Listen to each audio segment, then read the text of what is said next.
Abet kanchiga chawata wansi sobu si fakkaata abbaate laale abboo sa'atii ammaa kanatti waraanni Eertiraa Tigreen haala kanaan cimdoo jechuudhaan naannoo Tigraay seenaa jiru.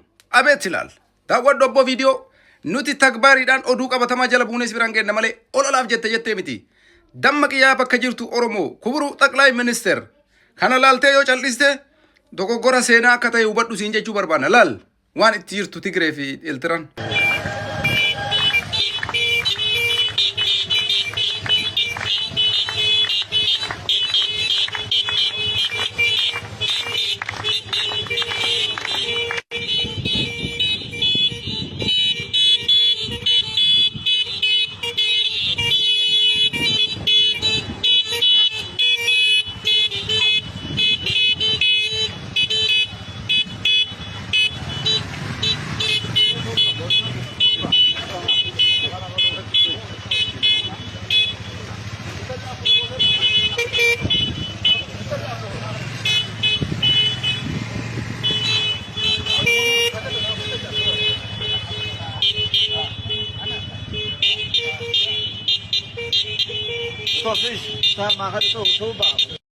Akkas hawaasa keenya waalli deemaa jiru haala akkaan ulfaataadha. Mootummaan Itoophiyaa nagaaf warwaatee jira, nagaaf kadhatee jira.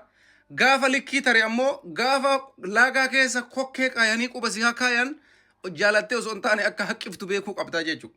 Kanaafi Tigreen Eertiraan mootummaa kanarratti lola labsanii jiran. Uummanni Oromoo tokko gowwaan uf miskeena goote Tigreef Eertiraa yoo dhuftee Abiyyi kuffiste aangoo naa kenni jettee afaan bantee iyyitu uf gowwoomsaa jirta. Mee wanta walumaan laallaa yoo salphanne wajjin salphannaa nuti Oromoon tokko jennee isin iyyaa jirraami. Mee gaafa jarri kun dhufanii aangoo qabatan waan jarri taatu waliin laalla. Walumaa galatti muummichi ministeeraa Dr. Abiyyi Ahmad kana caala obsitee ta'uu isin barbaachisu tarkaanfii seeraatti seenuu qabdaa.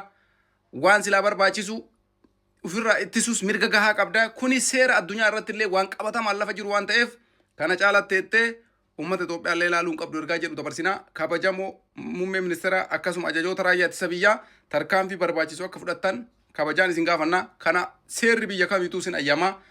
Heeraa fi seera biyya kamiituu illee waan cabsee miti. Haga nagaa barbaachisu kadhatame didamee jira.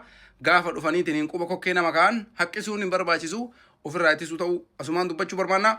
Ummanni keenya immoo dammaqaa tokkummaan dhaabadhaa isiniin jechuu barbaada gala የኢትዮጵያ ፌደራላዊ ዲሞክራሲያዊ ሪፐብሊክ ዋና ኢታማዦር ሹም የሆኑት ብርሃኑ ጁላ ዛሬ አንድ መግለጫን ሰጥተዋል። የህወሓት ጦር በሰሜኑ የሀገራችን ክፍል ላይ ከባድ የተባለን ጦርነት ከነኮሰበት ጊዜ ጀምሮ ለሱ የሚሆን ምላሽም ሰጥተዋል። ብርሃኑ ጁላ እንደተናገሩት ከሆነ አሁን ላይ እንግዲህ ህወሓት ከለኮስከውና እንዲሁም ደግሞ ጦርነት ከጀመርከ በኋላ አታላዘን ቻለው ብለዋል። ብርሃኑ ጁላ እንደገለጹትም ቃል በቃልና የሰጡትን የህወሓትን ጦርነት አስመልክተው በእያንዳንዱ ማብራሪያቸው ላይ የተናገሩትን ቃል በቃል አቀርባለሁ።